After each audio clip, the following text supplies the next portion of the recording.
Fact number 6, Jesus was crucified under Pontius Pilate, but that crucifixion was driven by his own religious leaders of the Israelites. They couldn't stand the fact that Jesus proclaimed to be the Son of God, basically calling himself God as well. And as far as the religious leaders at the time, that was unacceptable and blasphemous. But they didn't have the right to take his life under Roman rule.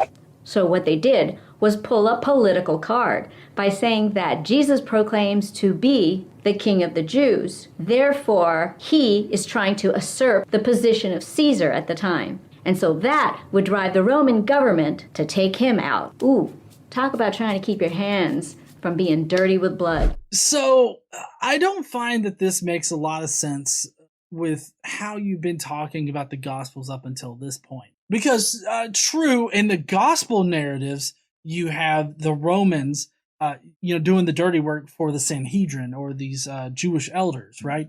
Who basically said that Jesus was going around claiming that he was the King of the Jews. It doesn't make a lot of sense to me because even in the Gospels, Jesus never claims to be the King of the Jews, especially in Mark, which if any of the Gospels were historical, it would be Mark that would be the most historical one.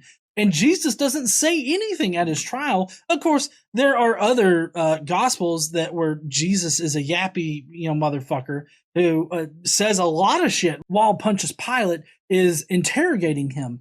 But Jesus, in the most, if any of them could be historical, the most historical Gospel, Mark, it never whatsoever has Jesus claiming to be the King of the Jews. So it wasn't that he was claiming to be the King of the Jews as far as like why the Jewish elders wanted him to be killed.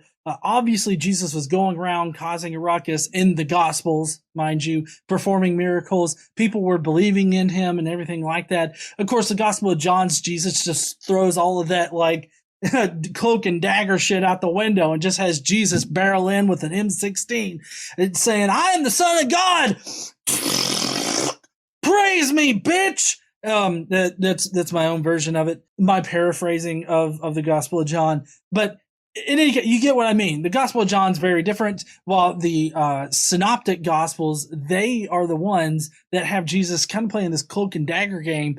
The important thing to understand here, though, Paul never says that the Romans killed Jesus. Paul blames the archon of this aeon, or the ruler of this world, which he later identifies as Satan. He claims that Satan kills Jesus. He doesn't claim that the Romans killed Jesus.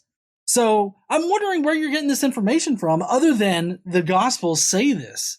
And if the Gospels say this is your answer, then you really don't have evidence at all for saying that Jesus was definitely crucified by the Romans, or that he was crucified at all. We don't have any evidence of that. Of course, Paul does say that Jesus died on the cross, implying that he was crucified, but Paul never connects that as happening here on earth. Historical fact number 7, that Jesus' body was buried in the tomb of Joseph of Arimathea, a wealthy, well-known man in the Jewish community. I would love to see your evidence for saying that he was buried in the tomb of Joseph of Arimathea. The claim about Joseph of Arimathea is kind of a tenuous one. For one thing, Arimathea is a combination of different words, and basically they just mean very good disciple. And so the fact that Joseph, the very good disciple, gave his tomb to Jesus and to be buried in is a bit suspicious there. Another thing is that this particular fact is only found in the Gospels, which makes it not a historical fact,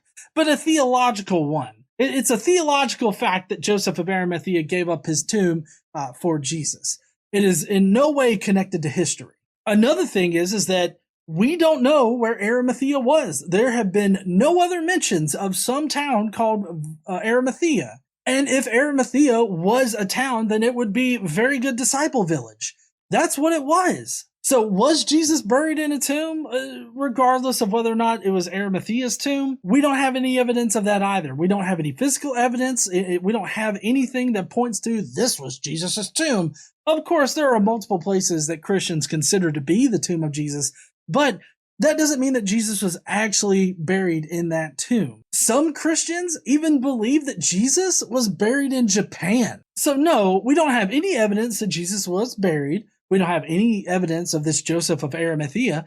All in all, fact number 7 is not a fact at all. Fact number 8, Jesus' tomb was empty after 3 days. Now, if the thought crossed your mind that Jesus' body was stolen, not as easy as you think, because the Jewish leaders went to Pontius Pilate and requested to have the entrance, which already had a large stone in front of it, to be guarded because they were afraid that his disciples would try to steal his body to prove that he did rise 3 days after, as Jesus had promised and stated. Well, yeah, but that only appears in one gospel. The other gospels do not have any guards at the tomb. It's kind of weird how you'll just take one instance of it happening and proclaim that that is the official story. If none of the other gospels relay that there were guards posted at the tomb, why would you think that is the most likely situation? Also, that entire part was invented precisely because people were saying that Jesus' body was stolen by his disciples.